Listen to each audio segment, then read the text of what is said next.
Hi, everyone. Thank you. It's a pleasure to be able to welcome you to our second session on how significant is anti-Semitism in Jewish history. My name is Avinoam Pat. I'm a professor of Holocaust Studies at New York University, where I also serve as director of our Center for the Study of Anti-Semitism. So it's a pleasure for me to be able to be on this panel, this distinguished panel of experts from different periods in Jewish history, which they will bring to the conversation of this discussion of how significant is anti-Semitism in Jewish history. We have all of their bios in the program book, but I'll just introduce them briefly. So Magda Tater is professor of history and the Schvidler Chair in Judaic Studies at Fordham University. Among her many works, which will be quite relevant for our discussion today, is Blood Libel on the Trail of an Anti-Semitic Myth, which won a National Jewish Book Award, and Christian Supremacy, Reckoning with the Roots of Anti-Semitism and Racism. So welcome, Magda. To her left is Jim Leffler. Jim Leffler is Felix Posen Professor of Modern Jewish History at Johns Hopkins University, where he directs the Stillman Jewish Studies program. And his latest book, Exceptional Hatred, Anti-Semitism, and the Fight Over Free Speech in Modern America, will be appearing in 2026. And Pamela Nadel holds the Patrick Clendenin Chair in Women's and Gender History at American University, where she also directs the Jewish Studies program. And most recently, her newest book, which has just come out, is Anti-Semitism and American Tradition. Welcome to our wonderful panel. I will just say that in addition to being experts in different fields of Jewish history, the three of them are also very in-demand podcast guests.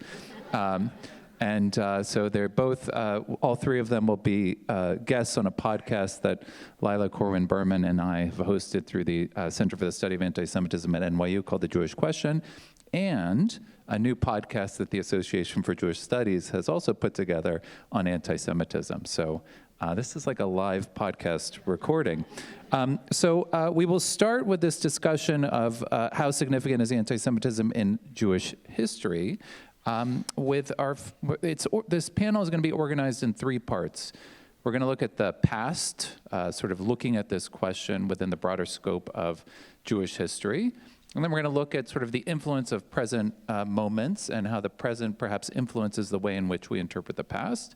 And then the third part, we'll look at the future. And in there, I will also give all of you an opportunity to ask questions. And then at the end, the last quarter of our session, we'll have time for Q&A and discussion. So just proceeding in the order that you are arranged in the stage, which also is roughly chronologically in the fields that you study in, from medieval to modern to American. Well, we'll see about sort of how it all works out. But why don't we start with this first question, which is how significant is anti-Semitism in Jewish history? And Magda, I'll let you start. So I think I would like to start with a comment that anti-Semitism or anti-Jewish hostility and violence was present at the very beginning of the academic study of Jewish history. That's what really shaped the field during the backlash to post-Napoleonic era. Retreat from citizenship rights for Jews, and that retreat and that presence of violence, not just hostility as a sentiment, but of outbreaks of violence, the Hep riots and others, shaped also the way Jewish history and the focus on anti-Jewish hostility and later on called anti-Semitism and violence in Jewish history in the just the writing of Jewish history. And it was only later when Jewish history and the study of Jewish history entered the non-Jewish institutions with Salo Baron, although he wrote this essay before he became the chair at Columbia, that this view has been slightly refined, right? The phrase that this session is sort of shaped around the lachrymose version of Jewish history and the sort of pushback against it. I think it's important to know that Salo Baron did not deny the existence of anti-Jewish hostility, violence, and suffering. But I believe he wanted to vary the vocabulary, that Jewish history would not be just defined by Jewish suffering and Jewish victimhood, but he was interested in the Jewish survival and how Jews coped with it. And just one final comment, that the whole study and academic presence of academic studying Jews is also shaped by anti-Jewish hostility. Jews were excluded from non-Jewish institutions. Jewish studies prior to Baron and Harry Wolfson at Harvard were studying Jewish subjects in Jewish institutions. Non-Jewish institutions had predominantly Christian scholars studying Jews for the purposes that they were interested in. Larry Schiffman called it academic supersessionism, so in theology departments and Semitic languages. And even there was a comment earlier in the previous session about the role of Jewish donors and endowments. Even the beginning of the study of Jewish history in the United States is in some way, and the position with endowments is some ways shaped by the exclusion of Jewish studies scholars from the academia, right? When Harry Wolfson was hired at Harvard, he had to find money for his own salary. It was a highly unusual arrangement, and it required private external funds to secure that position. And then a few years later, the Nathan J. Miller chair was established at Columbia, and that's why we have this inclusion of Jewish studies in non-Jewish institutions, and really those two reshaped how the history, the trajectory of Jewish studies and presence of Jewish studies in institutions. So at some level, the presence of Jewish donors is a result of the exclusion of Jews from the academic world. And as a result, we have, I think, both the presence of anti-Semitism in Jewish history and the lived experience of Jews as they were trying to adopt that. Okay, thank you, Magda. So I appreciate you're both sort of taking us back to the origins of this field, this academic discipline, from sort of the going back to a Wissenschaft project of where we get the emergence of the study of Jewish history, but also thinking about how our location within the academy might also influence the ways in which we study this history. Jim, as someone who has both written about 19th century Eastern European history, 20th century European history, but also traced more in your more recent projects looking at American Jewish history as well and sort of the intersections between this. How do you see sort of this question of studying anti-Semitism within the broader scope of Jewish history? How much of a focus has there been on it, and how much perhaps should there be? Sure, thank you, Javi.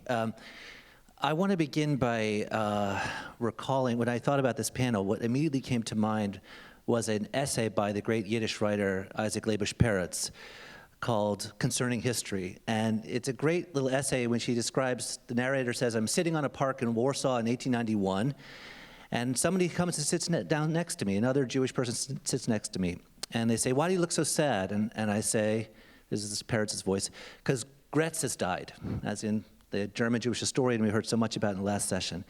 And his companion says, oh, that's terrible, you know, his memory be a blessing. Who was Graetz? And he says, what do you mean you don't know who Graetz is? And he's a great historian, blah, blah, blah. And then his companion says, oh, history.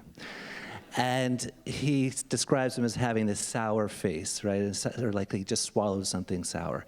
And so the rest of the essay is the narrator trying to convince this other Jew in Warsaw in 1891 why we should study history, why it matters.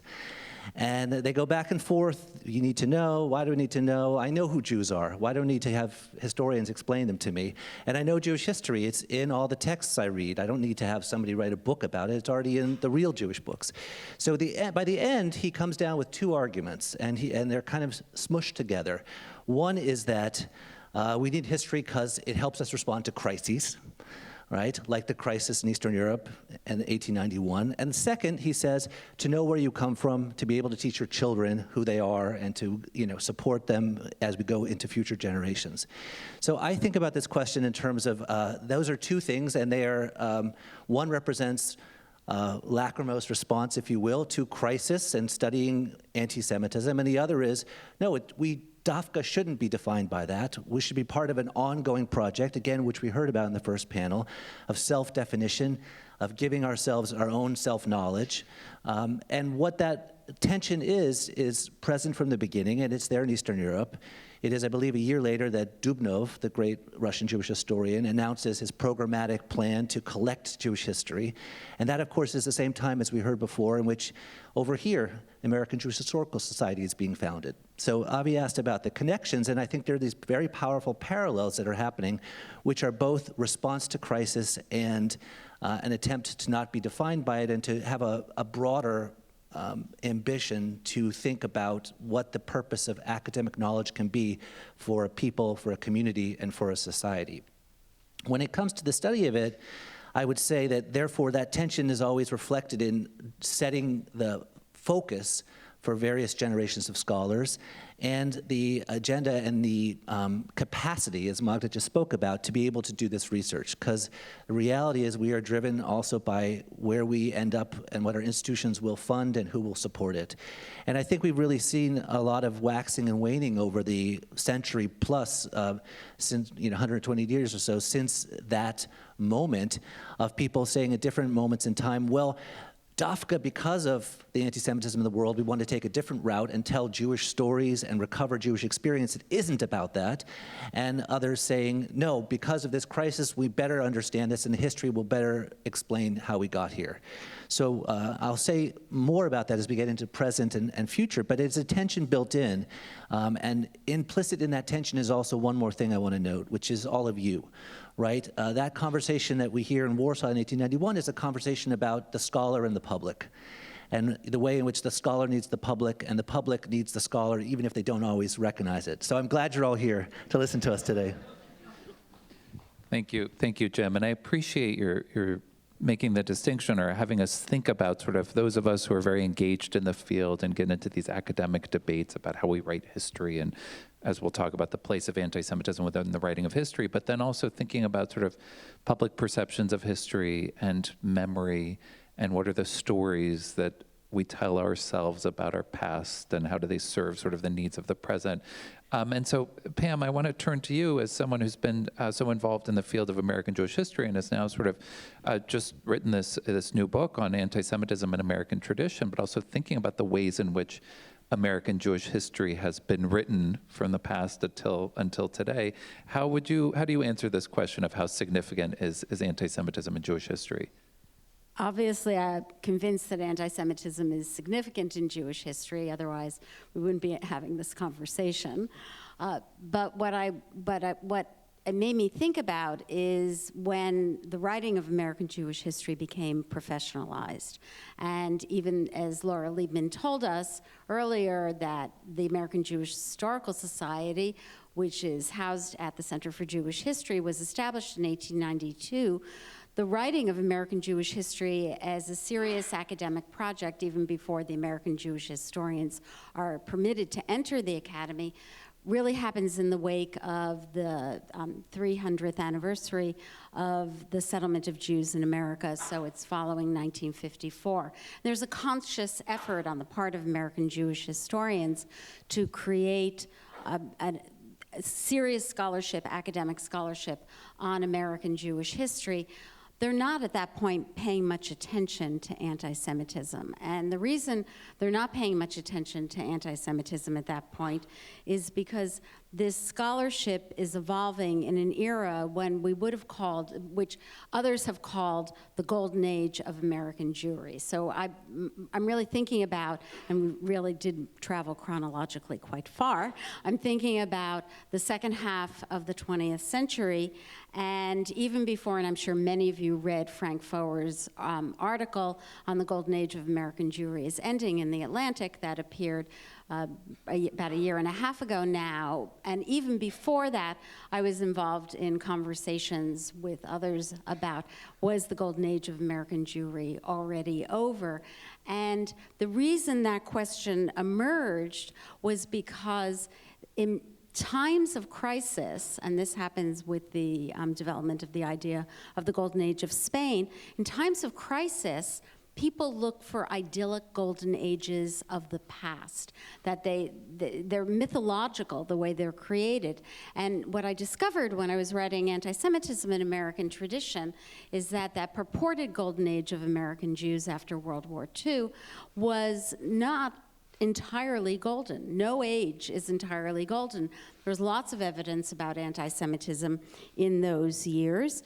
And in fact, even some Jewish communal leaders were already proclaiming that the golden age of American Jews had ended in the early 1970s. We could have a discussion about why they did that. But what jumped out at me was that was essentially relatively little writing about anti-Semitism in American Jewish history. The classic work by Leonard Dinerstein's Anti-Semitism in America, published in 1994, ended on a very sunny note, and that Dinerstein continued until 2016 to republish a comment that he had made where he said anti-Semitism was so insignificant in American life that American Jews neither see it, feel it, nor hear it. And of course, that is an assessment that today doesn't make a great deal of sense, which would bring us up to the present. Yes.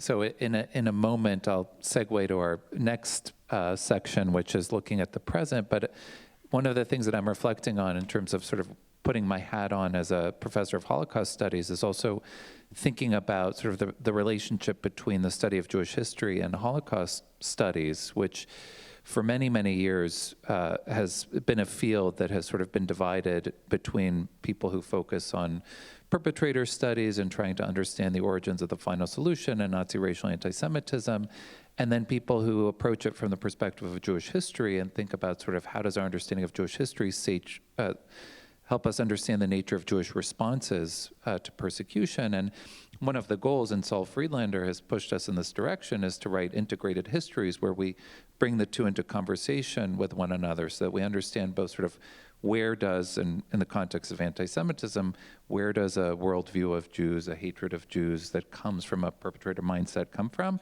How does it influence the nature of Jewish responses? And then think about sort of how that might move us forward in terms of how much we should be studying it, right? What place it should play in our contemporary society. How often do we go back to it to try to understand and make sense of our present or not? So this is sort of the thinking that I bring to this conversation and just want to insert. So going to the present and this question of present day developments and how they shape debates about whether anti-Semitism is over or underemphasized in Jewish history. Pam, I want to pick up, and we'll go back across this way, pick up with something that you focused on, which is thinking about sort of the way in which American Jewish history has been written at different moments in time. And, about 20 years ago or so in 2004, both Hasia Diner and Jonathan Sarna wrote histories of Jewish life in America for the 350th anniversary of Jewish settlement in America from 1654 here in New Amsterdam. And it's really interesting to think about sort of how American Jewish history might have been written in 2004 and how American Jewish history is written today. So can you tell us a little bit about sort of how you think the present should influence the role, the nature of the ways in which the historian writes the history that they're writing? I don't know if the present should influence the way we write history, but I know it does. I mean, there's no question. And what happened, and this is how, very much how I came to write Anti-Semitism in American Tradition, not after Charlottesville, but after Tree of Life, after 11 Jews were murdered at worship in Pittsburgh on a Shabbat morning. That trauma, and I know about this because I'm working on the rebuild of Tree of Life, that trauma has still shattered the Pittsburgh community, not just the Pittsburgh Jewish community. But it also, that trauma swirled to my small circle of American Jewish historians, some of whom are sitting in the room right now. And we began, a few months afterwards, we began meeting here at the Center for Jewish History. This is pre-Zoom. I was still sitting in my study outside of Washington, D.C., so I was on some camera in some room upstairs, and we began talking about how we were so shocked by what had happened and how had we missed that story. And I was about to go out on book tour with my last book, America's Jewish Women, and as I was touring, I began asking my audiences if they had ever experienced anti-Semitism. And the answers to that question that poured out, they poured out with such anguish and such shock and such a level of detail, sometimes when they had happened decades, even I remember one story half a century before, that it made me realize that we had missed something in writing our histories. And then Jonathan Udikin, who's a wonderful historian and a historian of anti-Semitism, was on one of those conversations on Zoom or a podcast, whatever, with him, and he said to me, anti-Semitism is all over this book, my America's Jewish Women book. And I thought, no way, that's not what I was writing. I had written about Jewish women as activists, Jewish women as mothers, as homemakers, shaping American Judaism. And then I went back and I looked. Every single chapter had one story about anti-Semitism. And it made me realize that not only had, as a historian, I'd missed the depth and breadth of the story, but as a historian, I had minimized it, and I also realized that anti-Semitism is constitutive of Jewish identity. Thank you. So, Jim, I'll turn to you now and thinking about sort of this, the influence of present-day developments as someone who both, as you started us, looking at East European Jewish history, but also looking at Lemke and genocide, and then serving it as an expert witness in Charlottesville or a subsequent trial. Tell us sort of what your perspective is on how the present should influence or does influence the ways in which we view the past. Sure. So on a similarly autobiographical note, I got into this business because I was interested in the Jewish past. As my teacher's teacher used to say, Salo Baron, Jewish history is what happens between the pogroms, right? It's how Jews lived. And I was very drawn, as obviously mentioned, in the first part of my career to Eastern Europe because I was someone who had grown up and felt like all I know is the Holocaust and the place from which my people came, but I don't know much about what the interior and integrity of their experience was of Jewish culture. And it was also a moment when archives were opening up and were also driven not just by financial issues or political realities, but also by access to knowledge. So the archives were opening up in Eastern Europe, and it was a moment in which you could tell stories and recover stories about Jewish life that weren't available. So, and as my wife likes to say, when I got married to her, I said, I'm never going to do a book about anti-Semitism, don't worry. And so now I've written a book about anti-Semitism. So what happened? The obvious autobiographical part is that I used to live and teach in Charlottesville, Virginia, and 2017 happened. And for me, it was not actually the shock of this happening, it was the fascinating and disturbing series of reactions that came afterwards.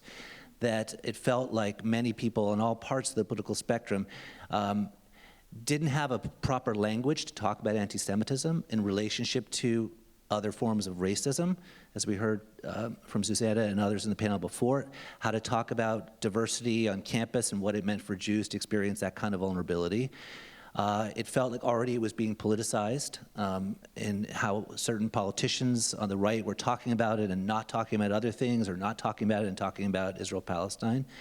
And it felt like, in general, we didn't have the tools to talk about it, because we also didn't have the knowledge current at hand, even though there was, as you've heard, lots of scholarship going back generations.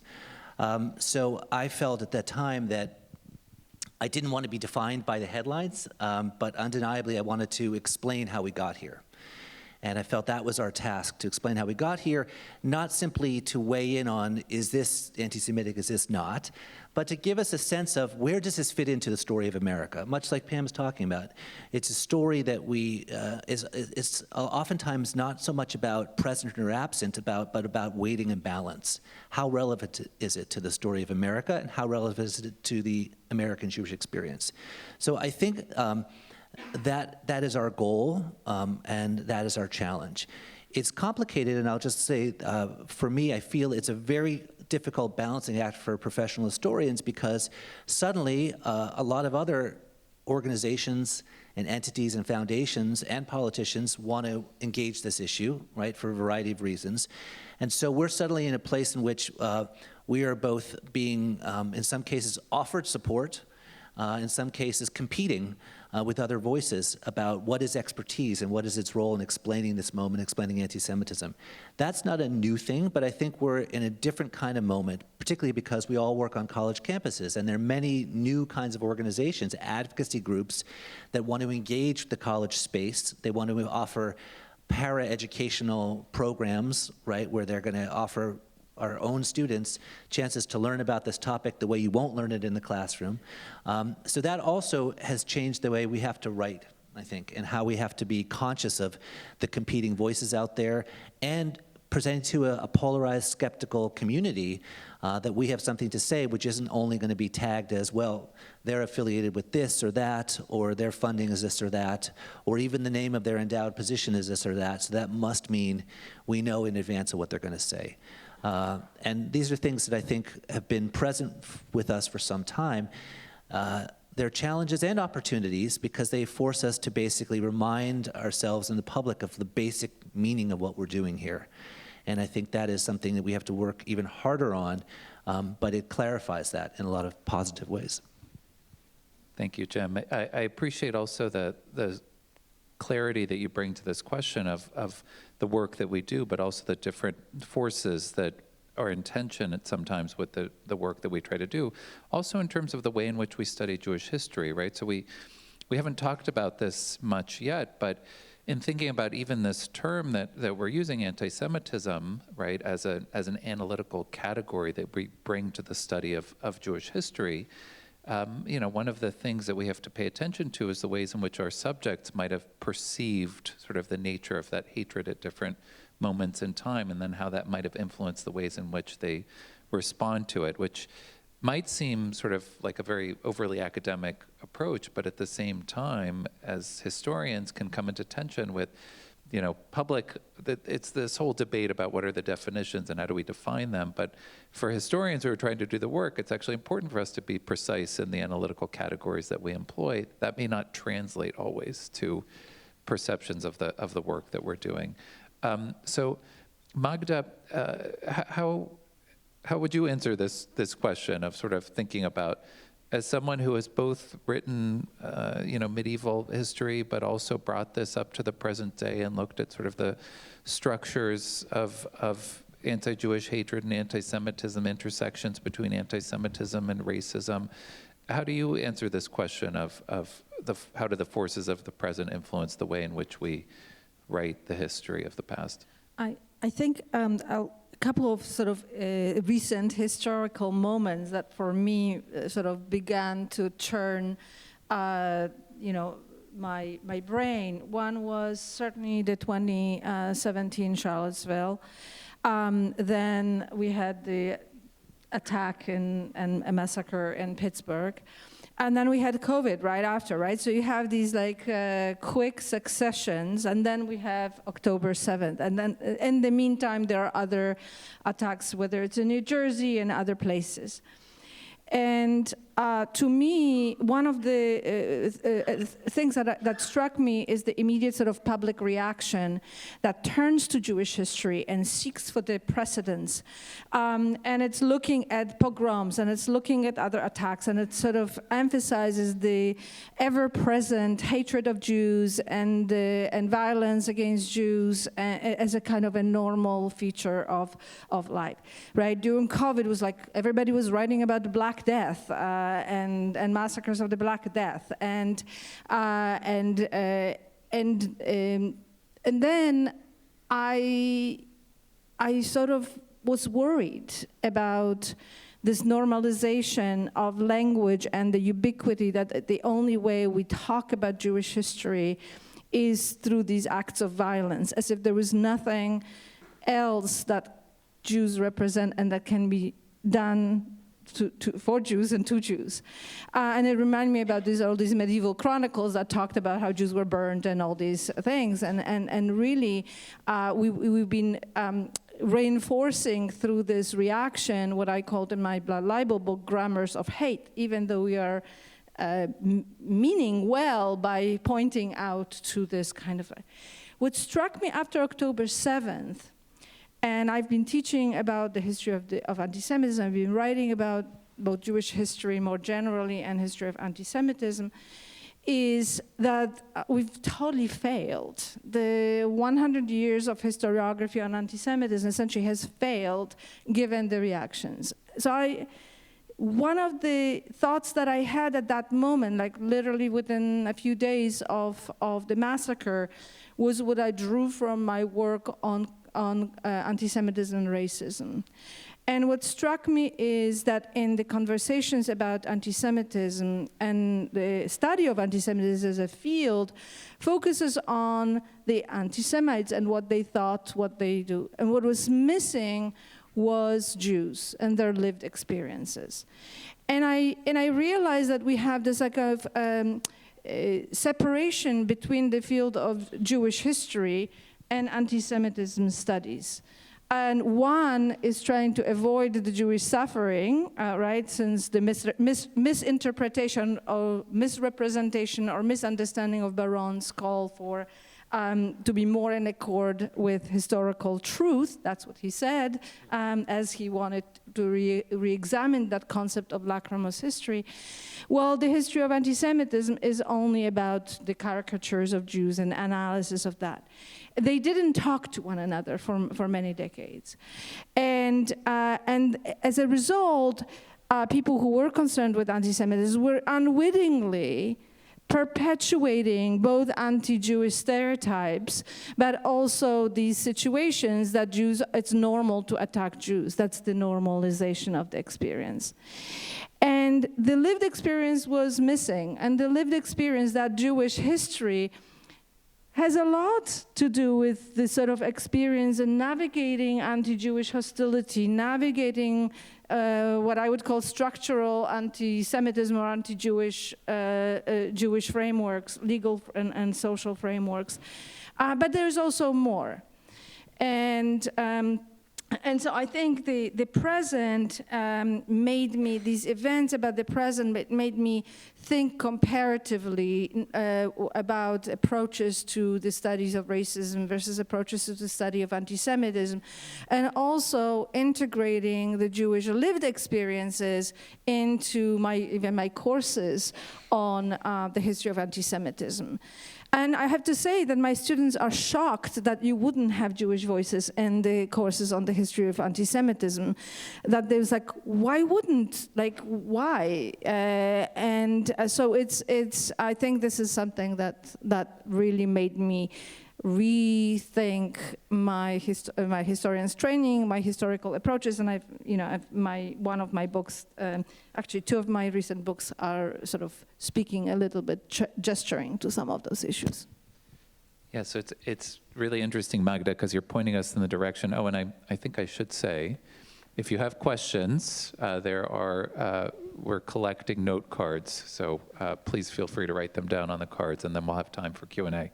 But Magda, I think one of the things as we think about sort of how current trends will influence the future developments, one of the things that you're bringing up is also perhaps pointing to directions of how we might do a better job of writing this history. And Jim, I'll turn to you first with this question, but that not just thinking about sort of as an either-or perspective of either we have to focus on pogroms and persecution or we have to focus on fruitful coexistence, but sort of integrating the two to a certain extent and thinking about sort of how the nature of Jewish life might influence the ways in which Jews encounter these moments in history and the way in which they respond to them. But in terms of thinking about the future, and it's always dangerous to ask historians what they think about the future. We're bad enough at understanding what happened in the past. But I'll just say that if we think about what's happening now, which is we have lots of new centers that are being created at NYU. We have a Center for the Study of Anti-Semitism. Jeff just hosted the previous session. There's a new center at University of Michigan. There's lots of investment all of a sudden in this field.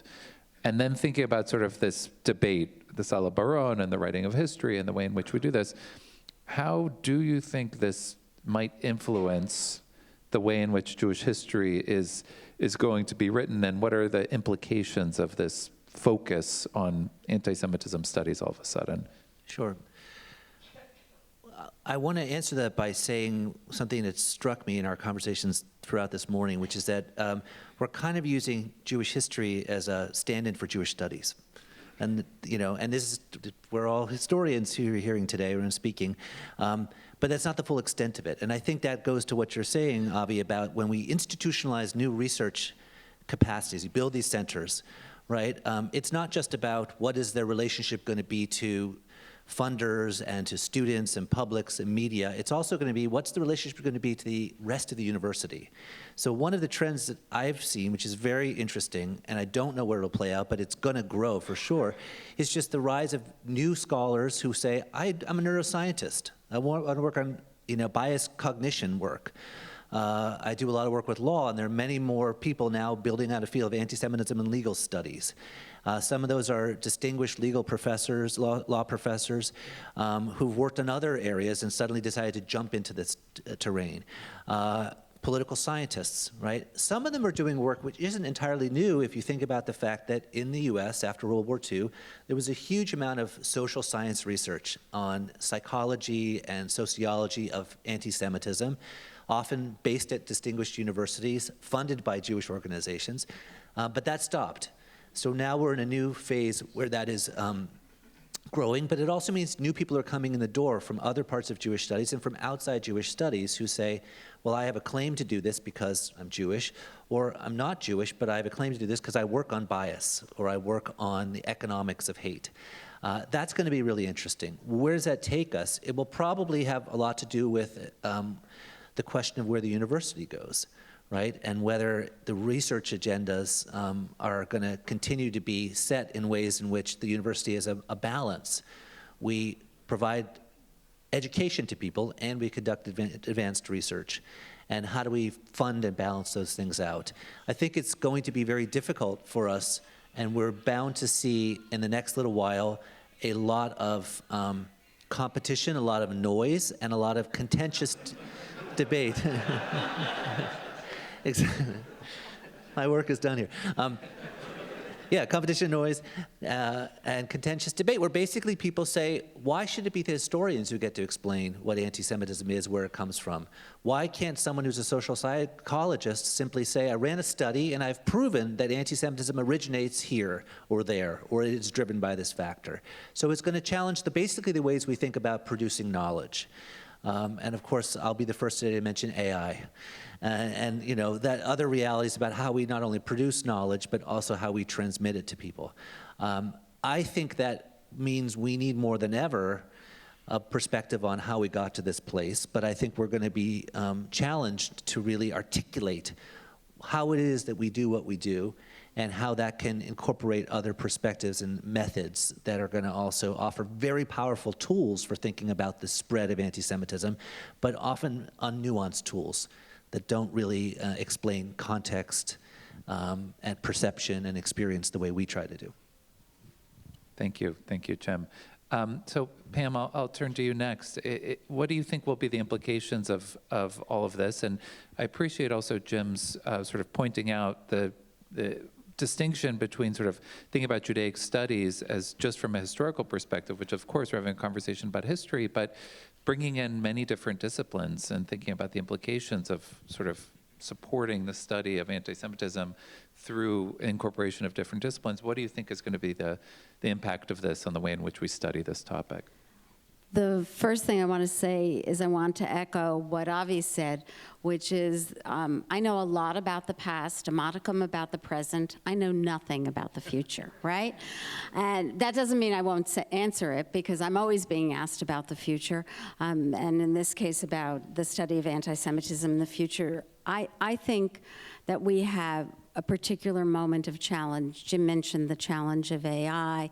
We are also in a moment of crisis, as David was talking about earlier, and we're in the moment of multiple crises. So the first thing is we're in a moment of crisis in the humanities. And the humanities are no longer valued in the same way. We don't have any shared foundational texts. We have students who have trouble reading entire books. I read a lot of fiction, and I literally happened to be reading last night Ian McEwan's new novel, and he has a quote in there that just jumped out at me. The character is writing in 2119, and he says, the humanities are always in crisis. So it was, I think it was hopeful, because they were still there. But I am very worried about the situation in the humanities and what that means for the future study of anti-Semitism. And as Jim said, in earlier eras, it was social psychologists and social scientists who were studying anti-Semitism and not historians. I would say the second thing that I'm worried about is, and we heard about this in the morning panel, I'm particularly worried about the weaponization of anti-Semitism to attack the universities and essentially all of liberal society. I am also especially worried that we are in a moment where we are being told how to write history, and history is being rewritten.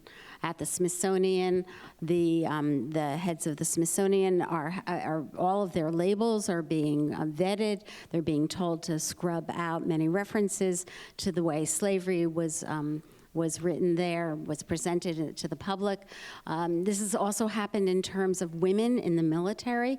Women in the military in those histories have been scrubbed out of those. And I think when I think about this and when I hear about this, and so far we haven't been told we can't write about anti-Semitism. I actually had a National Endowment for the Humanities grant to write that book, which I don't think would happen again today.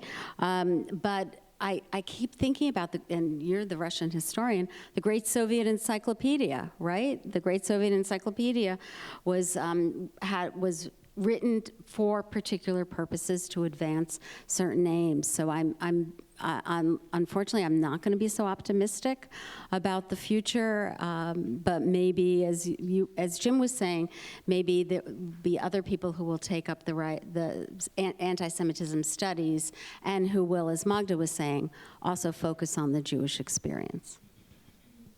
Thank you so much, Pam. And you raise a number of important questions, which I'm going to try to circle back to in some of the audience questions and try to get to as much as we can of those. But Magda, how do you respond to this question of sort of thinking about this current focus on anti-Semitism studies, investment in new centers of research, all sorts of new energy in the field, both in terms of historians, as represented here, who turn to the topic, but also PhD students, postdocs, people from different disciplines. Where do you think this might take us? So I'm glad there is investment in this, but I'm a little worried that it might go the way of so much investment in Holocaust studies that essentially focused on the extreme forms of violence against Jews, and I would want to, again, what I said earlier, to actually narrow the gap between anti-Semitism studies and Jewish studies more broadly, and that kind of investment in the Centers for Anti-Semitism that to be also shared in the study of Jewish history or Jewish experience and more broadly. I can't tell you how much more effective it is to if somebody is interested in combating anti-Semitism, is actually to teach Jewish history. I can't tell you how often after a regular course in Jewish history my students say, well, why were Jews hated so much? Because they suddenly see them as human beings and not as these pernicious, horrible stereotypes that the courses on anti-Semitism show and analyze and perpetuate. So, so I would ask, I think, for the future to narrow that gap. I would also want us to avoid focusing on these flare-ups and these moments of violence, especially you know, like the Holocaust and such. And again, this is something from my experience both teaching and collaborating and also writing on these connections between anti-Semitism and racism. We can talk and we understand issues of microaggressions and others, and when we talk about racism, and I think we want to think about that kind of normal lived experience in that of Jews as well. So this sort of, again, I think going back to the role of Jewish history, the original questions, was anti-Semitism present?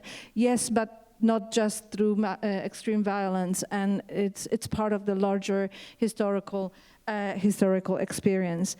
Yeah. Oh, and sort of moving away from the debates that are animating everybody, including the politicians, about definitions. This is the least productive area of study, and but I worry that, Jim, that sort of inclusion of, which I think it's great to include scientists and others, that will just get back to what anti-Semitism is: psychological, there's neurological, sociological. So I would move away from that to other ways of. Okay. Thank you. So I'm going to try to group together as many of these questions as I possibly can. And as academics do, this will take the shape of an 8-part question.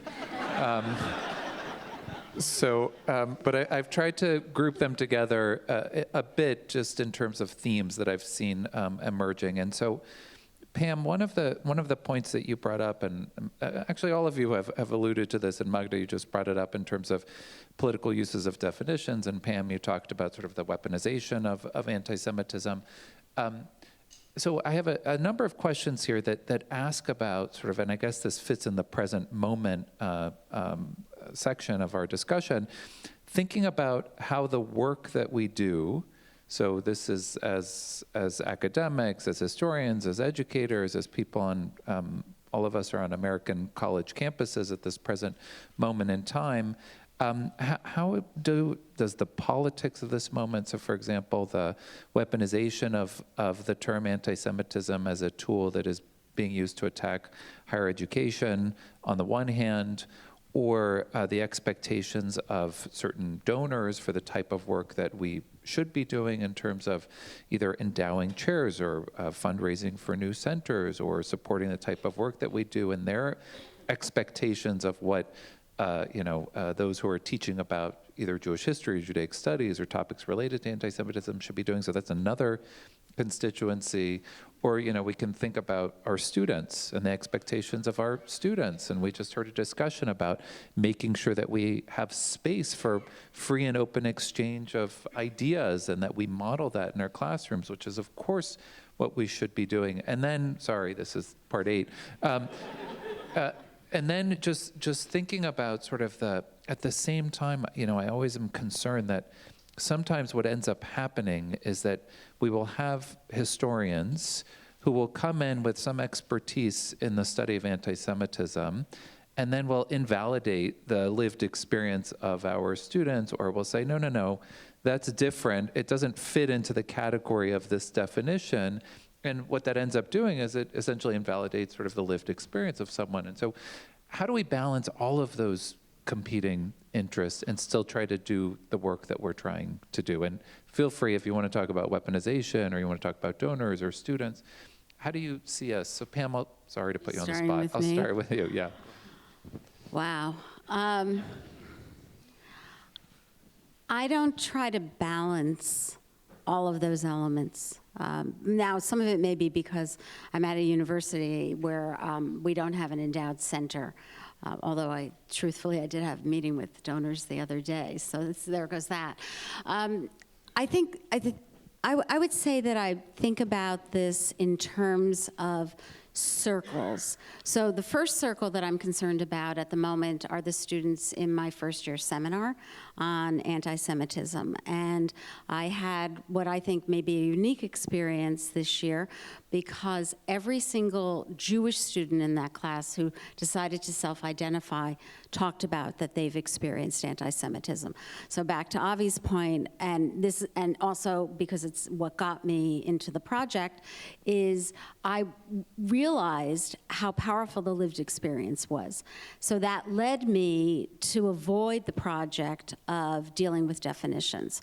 I'm not interested, like Magda was talking about, I'm not interested in some kind of definition of anti-Semitism that frankly is mostly for academics to debate, but then gets used by others in ways that honestly I don't think we would have liked them to have been used. I would say in terms of your question about donors, and then I'll ask Magda and Jim to chime in. We're in a moment where, and this is because of the rapidity of everything that happens now, we're in a moment where we would really like to find a solution to a contemporary problem. And the American Jewish community is throwing an enormous amount of resources at that, including at your center and at Jeff's center. And throwing resources at learning is terrific. I'm really excited by that. But the number of projects out there, the competition for those projects, Eitan Hirsch, who's at Tufts University, has just done a study of this, is showing that, first of all, these things are not going to be fixed overnight, and secondly, that there's so much competition out there and nobody really knows what works, since if that's the purpose of why we're studying this, they don't know what will work, and also there's no kind of overall strategy for how to respond to the problem. Yeah, Gotcha. I guess I would pick up on that and say the politicization challenge is hardest because for two reasons. One, we find ourselves sometimes, the point of the university is to create an artificial space. And an artificial space where you can have a life experience and a kind of also scholarly experience that you can't have elsewhere. It's not supposed to be like the rest of society. And the question is, how do you defend the autonomy of that space, that structure, to allow people to engage in hard questions and dare to do things and think things differently that they can't when they go out and are employed, when they go out and have different responsibilities as adults. So the challenge is to preserve that space, even though we also have to react within that space to challenges, threats, hostility, that comes towards Jewish studies. So I think we are in a very hard place because we need to explain, particularly to philanthropists and other community leaders and proponents and stakeholders, what that space is, why they need it, and also to explain to students why it's worth taking a class in this. And one of the things I often say to people, especially to adults, right, to donors and alumni and prospective parents, is that it's not just about Jewish students. So if you want to support us, you're supporting the one place where other students will come to learn about the Jewish experience. And they don't get that because they're not going to Hillel and they're not going to Jewish spaces. And secondly, you get the Jewish students who don't go to Hillel or don't go to Chabad. Or maybe they dip in there once every couple weeks, but it's not actually giving them a thick environment of learning about themselves and their community. It's a support resource. But here's where they can come and have a different kind of conversation and learn and engage with their past in different, sometimes challenging ways, and we need that. So that's a longer-term, slower process. It's not a solutionist answer, but it is vital to kind of try and explain that. Therefore, the thing that is hardest, I find, is just to get people in the door. So partly that's a function of humanities enrollments, but partly that's just because people say, well, if I go to that class, I'll get such and such a perspective. I know at my university, post-October 7th, there were 2 lists circulating. I don't think it's ever made it into the media. There's a list that was telling Jewish students, don't take so-and-so's class because they're anti-Israel. And there was a list circulating among other students of don't take these classes because those people are too pro-Israel. And that is the saddest thing to hear as a scholar, right? Where that people will say, I've prejudged everything about this course or this department. I think we need to overcome that. And that is a real challenge, because when we can get people into the room, and I think you heard this in the first panel, remarkable, very positive things happen in terms of people learning, challenging, respectfully debating, and thinking critically the way we all say we want and we all want them to. Go ahead, Magda. So I often am asked, like, how do we solve anti-Semitism? I don't have an answer, except that what I always say is I don't know the wholesale approach, but I know the retail approach. And the retail approach is exactly in the classroom. What worries me about the politicization of anti-Semitism is that exactly it won't allow us to do it. It obscures the real problem, and anti-Semitism, as we know, has always been a very powerful political tool, and it's a sinister way that this politicization does not solve the real problem, because the real problem is actually a good political tool. So that's why it's not worth solving. And that, I think our role is not to be apologetic about what we teach. We should teach it as close as we can, based on historical evidence, to seek some kind of historical truth if such a thing exists, and not try to teach for a certain political position. That I think what I see currently in the world and academia is what I witnessed growing up in communist Poland: very tendentious scholarship that comes out with not with a question, but with a thesis that is then being proved by searching for specific evidence. And I think that goes back to the comment on free exchange of ideas, that creating that kind of space and modeling for students, whether in symposia, whether in other spaces, or certainly in the classroom, where hearing and disagreeing is okay. And I think I long for that era that I still experience as a graduate student and a young, where we were ravenously reading book reviews and of scholars who were engaging in vigorous debates. We are now in the very kind of which is also ideological, but also in the field of scholarship, very kind of let's not disagree, let's not a very kind of complacent kind of culture.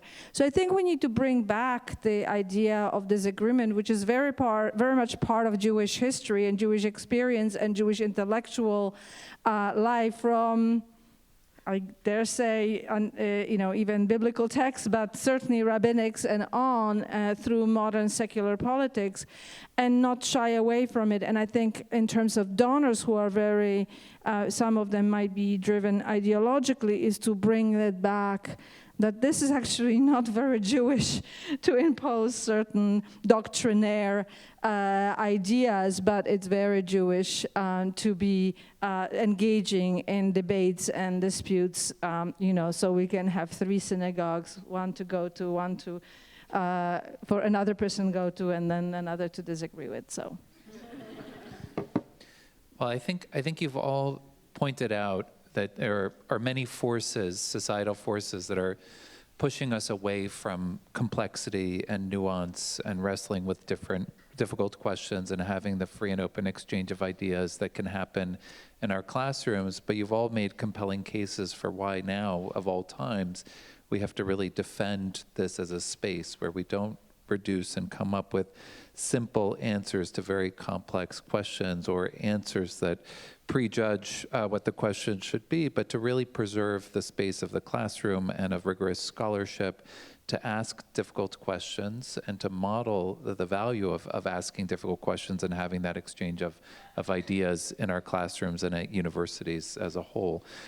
So thank you so much for an excellent session.